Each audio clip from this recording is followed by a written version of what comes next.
Salut salut, bienvenue pour une nouvelle vidéo et pour un update mais de série télé, pas lecture du coup, ni même graphique d'ailleurs. Depuis des années maintenant, je vous parle des séries que je regarde sur la chaîne et comme pour tout en fait, au fil du temps, il y a des séries que je vous ai présentées il y a peut-être 4 ans, peut-être 5 ans, comme quoi j'étais en train de les regarder, et puis entre temps, soit elles se sont terminées et j'ai fini de les regarder, soit je les ai abandonnées, et du coup je me suis dit que c'était pas mal de faire de temps en temps des updates comme ça pour revenir sur des séries dont je vous ai déjà parlé, mais qu'entre temps j'ai soit terminé, soit abandonné. On est sur plus de séries abandonnées que terminées pour cet update, malheureusement. Mais voilà, il y a des séries qui traînent en longueur et en fait, au bout d'un moment, ça fait tellement longtemps que je l'ai pas regardé que quand je réessaye, bah il y a une raison si ça fait longtemps que je l'ai pas regardé, en fait. Vous voyez ce que je veux dire? Bref, du coup, au bout d'un moment, je prends la décision d'arrêter d'essayer cette série, d'arrêter d'attendre, d'avoir le bon moment et l'envie de la regarder, ça ne sert à rien. Et je passe à autre chose parce qu'il y a des centaines de séries à regarder, il y en a des centaines que je regarde et que à un moment donné, j'ai pas le temps de tout regarder. La première série, c'est une sitcom et c'est Brooklyn Nine-Nine. J'ai mis longtemps à la terminer. En fait, c'est le genre de série où quand j'ai commencé à la regarder, il y avait plusieurs saisons de disponibles. Donc j'ai pas mal enchaîné les saisons. Et puis, bah, je me suis arrêtée parce que la saison suivante n'était pas disponible en français. Pour rappel, je regarde toutes les séries en VF, je suis partisane de la VF, j'ai un immense respect pour les acteurs et les actrices de doublage et je trouve absolument terrifiant les gens qui osent critiquer ça. Vraiment, dire ah, sa voix française elle est nulle. La voix française colle au personnage, pas à l'acteur ou à l'actrice. Et les gens ont tendance à l'oublier et moi ça me fatigue. Vraiment, je défendrai toujours envers et contre tout les VF. Bref. Et donc, je regarde Brooklyn Nine-Nine, j'enchaîne pas mal d'épisodes et de saisons parce que parce que beaucoup de saisons sont disponibles au moment où je me décide enfin à commencer la série. Et puis j'arrive à la fin de la saison qui est disponible encore en français et je dois attendre la saison suivante avant de pouvoir continuer la série, vous voyez. Et puis le temps passe, les années passent de mémoire et je finis par me rendre compte que la saison que je dois regarder c'est la dernière de Brooklyn Nine-Nine. Et j'adore Brooklyn Nine-Nine, j'aime bien. Et moi je suis pas le genre de personne qui va regarder encore et encore en boucle les mêmes épisodes, les mêmes séries. Ça m'arrive de temps en temps maintenant de re-regarder une série depuis le début, mais je suis pas le genre de personne qui va mettre en fond un épisode d'une série télé. Genre, par exemple, il y a beaucoup de personnes qui regardent Friends encore et encore et encore, qui mettent ça en fond, en bruit de fond, en bruitage limite chez eux. Moi, je fais pas ça. Soit je regarde une série, soit je la regarde pas. Et une fois que j'ai vu entièrement une série, c'est très très rare que je re-regarde la série. Donc, regarder la dernière saison, le dernier épisode d'une série, c'est compliqué pour moi parce que c'est réellement dire adieu à la série. Et donc le temps passe et je ne regarde pas Brooklyn Nine-Nine et puis un jour, je ne sais plus quand, mais je finis par regarder Brooklyn Nine-Nine, la dernière saison. Je viens de vérifier, il y a 8 saisons dans Brooklyn Nine-Nine et en fait j'ai regardé la saison 7 en mars 2020, donc pendant le confinement, et j'ai regardé la saison 8, donc la dernière, en janvier et février 2025. Il y a pile un an. Voilà. Écoutez, bref. J'aime beaucoup Brooklyn Nine-Nine. Alors pour ceux qui connaissent pas, je vais quand même résumer la série. On est sur une série policière sitcom. C'est-à-dire qu'on va être dans un commissariat de Brooklyn, donc à New York évidemment, mais on n'est pas sur les policiers qui enquêtent sur le tueur en série de New York ou le cadavre massacré qui a été retrouvé dans une benne à ordures. On n'est pas sur ce genre de police. On est sur les policiers qui enquêtent, en gros qui font de la police de rue, quoi, vous voyez, qui sont là pour les vols à l'étalage, les arrachages de sacs à main. Je dis pas que c'est pas des agressions et que c'est pas grave, et c'est pour ça qu'ils font leur métier et qu'ils les arrêtent, mais on n'est pas sur des braquages à main armée, etc. Vous voyez, on n'est pas sur ça. On est, voilà, sur la petite équipe de police de quartier, quoi, voilà. Et c'est une sitcom, donc c'est très très drôle, il y a les rires qu'on entend. Moi j'aime beaucoup le format sitcom, c'est de moins en moins le cas, on a de moins en moins de nouvelles sitcoms qui sortent, je trouve. Et c'est franchement dommage parce que dans un monde où on est inondé d'informations terrifiantes, avoir des sitcoms, franchement ça serait cool. Mais j'ai un peu l'impression que les télé-réalités sont devenues les nouvelles sitcoms. Et du coup on a plus de sitcoms. Bref, c'est une autre histoire. Et donc voilà, on suit ce groupe de policiers. On a les clichés sur les policiers, on va avoir le binôme qui passe plus son temps à manger des donuts qu'à faire ses enquêtes. On a un chef de police très particulier, c'est-à-dire qu'on a un personnage, capitaine de police, noir, homosexuel, dans une série qui date de 2010, un truc comme ça. C'est pas rien, vraiment. Et en fait, on te montre les difficultés qu'il peut avoir en tant que capitaine de police, mais c'est pas dramatique, c'est une sitcom, c'est fait pour être détendu, pour être fun, pour être drôle, tu vois. Il y a quand même des thématiques assez importantes, assez lourdes qui sont abordées, mais un peu dédramatisées, tu vois. Et franchement, je trouve ça trop cool, c'est super bien fait, j'adore. Et donc on a ce capitaine, mais on suit nous principalement l'agent de police Jack Peralta et d'autres membres de l'équipe. Voilà, et donc ils vont enquêter là-dessus. Il y a plus, enfin moi j'ai plus en souvenir hein, des espèces de concours de blagues entre les policiers. On est en sitcom donc on n'a pas beaucoup d'endroits différents qu'on voit dans la série et on est principalement dans le commissariat, dans le poste de police avec eux. Tu vois les réunions avec le tableau où ils écrivent leurs trucs dessus, mais genre c'est pas le tableau avec les ficelles et tout, pas du tout.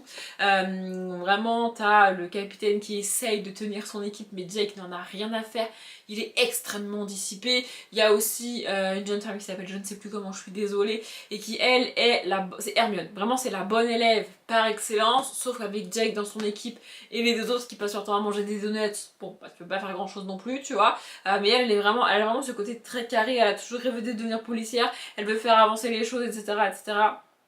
Elle galère et voilà, on suit cette équipe, le quotidien de cette équipe. C'est le genre de série où les gens qui travaillent ensemble sont comme une famille littéralement et se voient H24 tout le temps, même en dehors des horaires de travail. Il y a des couples qui se forment, il y a des meilleurs amis policiers entre eux, enfin bref. J'aime beaucoup cette série, ça m'a un peu brisé le cœur de la terminer. Ce que j'aime avec les séries, c'est quand on a une vraie fin. Quand au moment de faire le dernier épisode, ils savent que c'est le dernier épisode, et là c'est le cas, on a donc une vraie fin, une vraie clôture, et je trouve ça très cool. Et on va passer à la série suivante. Et ensuite on a The Good Doctor. J'ai commencé cette série en fait les yeux fermés, vraiment, parce qu'on a Freddie Highmore en acteur principal, que j'adore Freddie Highmore. C'est une série médicale, j'adore les séries médicales, franchement je me suis dit let's go, ça va être trop cool. Et puis, ça tourne en rond. Vraiment, j'ai trouvé que ça tournait en rond. La force de la série, c'est que le personnage joué par Freddie Highmore est atteint du syndrome d'Asperger, il me semble. Et donc, il n'agit pas tout à fait comme tout le monde, il n'a pas les réactions que tu t'attendrais à avoir d'une personne ou d'une autre, tu vois. En fait, il ne gère pas ses émotions comme la plupart des gens. Il y a des choses qui vont le bloquer, qui vont faire qu'il est dans l'incapacité d'agir et de faire quelque chose. Et puis, il y a des thématiques notamment médicales, en termes de soins et de rapport avec la mort, par exemple, où toi, tu vas avoir une réaction de tristesse, vous voyez. Et lui, il est en mode, bah, c'est la vie, c'est comme ça, quoi. Vous voyez, il a parfois du recul alors que la plupart des gens n'en ont pas, et parfois aucun recul sur une situation où la plupart des gens passent au-dessus sans même s'en rendre compte. Où sort cette série, c'est quand même encore assez rare qu'on ait un personnage principal, un personnage pareil, enfin une thématique pareille. Donc franchement j'avais hâte, je trouvais ça trop cool. J'ai regardé 2 saisons et les 3 premiers épisodes de la saison 3 et j'ai arrêté parce qu'en fait on tourne en rond. Vraiment. Alors, peut-être que c'est réellement le cas des personnes autistes, des personnes qui sont sur le spectre autistique, syndrome d'Asperger, etc., etc. Mais là, en fait, c'est toujours les mêmes thématiques, abordées de la même manière, traitées de la même manière. Ça tourne en rond, vraiment ça tourne en rond parce que le personnage n'arrive pas littéralement à évoluer en fait, dans un sens ou dans un autre, mais il n'y a aucune évolution, il n'y a rien. Et bah en fait ça bouge pas quoi, enfin genre vraiment j'ai l'impression que c'est la même histoire depuis le début de la saison 1 et que entre le premier épisode de la saison 1 et le premier épisode de la saison 3 il n'y a aucun changement.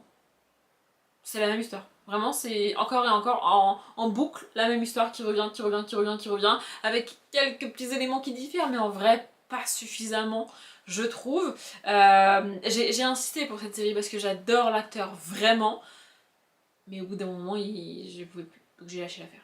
Pour la série suivante, je vais essayer de faire court, concis et rapide parce que je sais que mon avis n'est pas l'avis le plus populaire, mais j'ai abandonné Stranger Things. Voilà. J'ai été jusqu'à la saison 4, partie 1, je n'ai pas regardé la partie 2 qui est en fait seulement 2 épisodes de respectivement 1h25 et 2h22, et c'est la raison principale pour laquelle j'arrête cette série. Alors, je vais pas vous faire l'affront de vous résumer Stranger Things, enfin à un moment donné voilà, mais c'est pas vraiment le genre de série que j'aime bien. C'est le genre de série qui s'ancre dans la réalité des années 80, mais avec un truc extrêmement surnaturel, le démon Gorgon et je sais pas quoi, ça part d'un espèce de jeu de plateau, de jeu de rôle auquel je n'y connais rien, que je ne comprends pas, que je ne connais pas et qui ne m'intéresse pas. Ça part en surnaturel, mais en même temps il n'y a rien qui est expliqué, je suis désolée, et pour moi, Stranger Things c'est le même problème que Game of Thrones. On a des épisodes absolument interminables dans lesquels les choses n'avancent pas. Pour la deuxième partie de la série, c'est quoi toutes ces problématiques de Russie, de prison, de... C'est quoi l'intérêt? À part nous faire perdre du temps dans les épisodes. Je pose vraiment la question. J'ai beaucoup aimé la première partie de la saison 4. J'ai adoré le nouveau personnage qui est intégré avec son chapeau et tout. Je sais plus comment il s'appelle, mais franchement je le trouve génial. J'adore l'acteur. Mais alors, un épisode de série qui dure 2h22, respecte les gens. Non mais vraiment, je suis désolée, mais si tu fais une série télé, tu fais des épisodes de maximum 1h. Si tu commences à faire des épisodes de série qui durent 2h20, fais des films. Ou découpe mieux ta série. En fait, mon problème, c'est que faire un épisode de série qui dure 1h30 ou qui dure 2h ou qui dure 2h20, c'est nul. Tu peux prendre la même histoire, la même chose que tu as filmé et le découper réellement en épisodes de 40 minutes, 1h. Pourquoi faire des épisodes de 2h? C'est pas des épisodes, c'est des films. Moi, ça me saoule. Vraiment, moi, ça me fatigue. Si je regarde une série, c'est pour avoir, la satisfaction d'enchaîner les épisodes si j'ai envie, et 2, pouvoir m'arrêter tous les 3/4 d'heure si je veux, parce que l'épisode est fini, tu vois. Si je veux, je regarde un film. Mais si je commence une série, c'est pas pour avoir chaque épisode d'1h30 en fait. Ça me fatigue. Et j'en ai déjà regardé, je vois les derniers épisodes que j'ai regardés durent 1h14, 1h13, 1h38. J'ai fait l'effort. Non mais j'ai quand même fait l'effort, tu vois. Mais en vrai, ça me saoule. Non mais vraiment, je vous jure, ça me fatigue. Et la dernière saison, la saison 5 qui est sortie, je vais même pas regarder les durées des épisodes. Je sais, tout le monde en a parlé, tout le monde adore, c'est trop cool, c'est génial. Moi, je regarde si tu découpes ta série en épisodes de série et pas en film. Non mais je vous jure, ça me rend ouf, ça me fatigue. Vraiment. Moi, ça me saoule. Respecte les séries en fait. C'est pas une série, c'est des films. C'est une saga de films, c'est pas une série télé. Non mais à un moment donné, je vous jure, ça me fatigue. Ça me rend ouf. Vraiment, je suis désolée. Et peut-être que je fais l'effort si j'aime bien l'histoire et tout. Mais là, vraiment, ça part trop loin. Truc de... dans le cerveau, je sais pas quoi, dans les hôpitaux chelous, je sais pas quoi. Truc de démon gros avec la fleur chelou, là. Non mais à un moment donné... c'est de la science-fiction en fait, et moi j'aime pas la science-fiction. Voilà, j'avais dit que je ferais rapide et concis. Des épisodes de 2h20, c'est des films, pas des épisodes de série. Ça s'agirait d'arrêter les conneries. Et c'est de la science-fiction, et j'aime pas la science-fiction, donc j'arrête. Voilà. La dernière série, quand je vous en ai parlé, il me semble que j'avais regardé seulement la saison 1, et que j'étais déjà en mode, je sais pas si je vais continuer, parce que ça me fatigue un peu. J'ai regardé les 2 premiers épisodes de la saison 2 et j'ai abandonné Ginny et Georgia.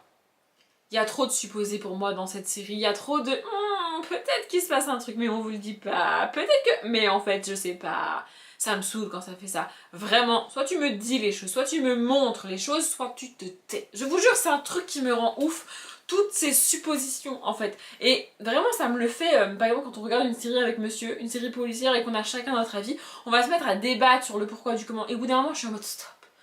Cette discussion stérile, ça me fatigue. On est tous les deux là à discuter de nos suppositions, de nos supposées enquêtes, de nos... Ça suffit, c'est nul. On n'a aucune info là-dessus, on est sûr de rien, ce ne sont que des suppositions. En plus on n'est pas d'accord, du coup on s'embrouille à moitié. Ça n'a aucun sens. Ça me saoule, je vous jure. En fait, les choses pas concrètes, les choses en suspens et non dites, ça me fatigue. Ça me saoule. Non mais vraiment. Et dans Ginny et Georgia, c'est le cas. On suit donc une mère et sa fille qui emménagent dans une nouvelle maison. Elles ont une relation ultra chelou. La mère est complètement barrée. Et en fait, toute la série repose sur le est-ce qu'elle est complètement barrée? Est-ce qu'elle a fait des choses absolument terrifiantes qu'elle n'aurait pas dû faire? Ou pas? Et vraiment, la série est bien faite, parce que ça m'énerve. Tu ne sais pas. Tu ne sais pas si elle a fait des choses. Si elle a fait des choses, tu ne sais pas ce qu'elle a fait. Tu ne sais pas à quel point c'est grave ce qu'elle a pu faire. Tu ne sais pas à quel point sa fille est au courant de ce qu'elle a pu faire. En fait, je préférerais le point de vue de on sait, nous, ce que la mère a fait. Et la fille est en mode, est-ce qu'elle a fait des trucs ou pas? Est-ce que je regarde ou pas? Est-ce que... Mais nous, on est en mode, est-ce que oui, est-ce que non? Et ça me fatigue. Moi, j'ai besoin d'avoir des certitudes. Moi, j'ai besoin de savoir, en fait. J'aime bien voir les personnages galérer, alors que moi, je sais. Oui, je sais, c'est peut-être sadique. Mais écoutez, c'est ça. Vraiment. Et dans Ginny et Georgia, il y a trop de... Peut-être que oui, peut-être que non. J'avais commencé la saison... En fait, monsieur avait déjà vu la saison 1 et la saison 2. Moi, j'avais vu la saison 1. Du coup, il m'a dit, bon bah, je me rappelle qu'à moitié de la saison 2, vas-y, viens, on lance la saison 2. Comme ça, toi, tu la regardes, et moi, je la re-regarde, c'est pas grave, tu vois.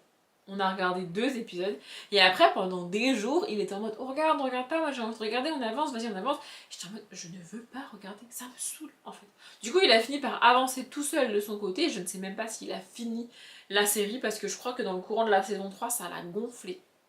Je crois qu'il n'avait pas encore fini la série, mais vraiment, et en fait, pendant que nous on regardait la saison 2, les gens étaient, je crois, en train de regarder la fin de la saison 3 ou la saison 4, un délire comme ça, et tout le monde était en mode, waouh, on a enfin des révélations. Et moi, dans ma tête, je me suis dit, attends, j'en ai déjà marre au début de la saison 2, il faut que j'attende la saison 4 pour avoir les révélations que je veux, mais même pas en rêve en fait. Non mais stop à un moment donné, j'ai pas la patience, ça me saoule. Voilà, du coup j'ai arrêté. Pour tout vous dire, il n'y a pas d'autres séries qu'entre temps j'ai terminé et abandonné. Je suis à jour sur les updates séries également. J'ai une liste de séries qu'il faut que je termine ou que je décide ce que je fais avec pour vous en parler en update, c'est indécent. Il faut vraiment que je m'attelle à regarder ces séries-là. Faudrait que je me fasse en fait, ce que je fais avec les livres, il faudrait presque que je le fasse avec les séries. En mode un challenge de séries à terminer, tu vois, parce que à un moment donné ça traîne. Il y en a qui traînent depuis des années et des années et des années pour des raisons ou pour d'autres, hein, vraiment ça dépend. Mais il faudrait que j'y aille, mais bref. Peut-être que je les regarderai et que je vous ferai un autre update dans l'année, peut-être pas. En attendant, je vous ai dit tout ce que je voulais vous dire sur ces 4 séries. J'espère que la vidéo vous a plu. Je m'arrête là. Comme d'habitude, je vous souhaite une bonne journée, un bon après-midi, un bon appétit ou une bonne nuit. Et je vous dis à bientôt.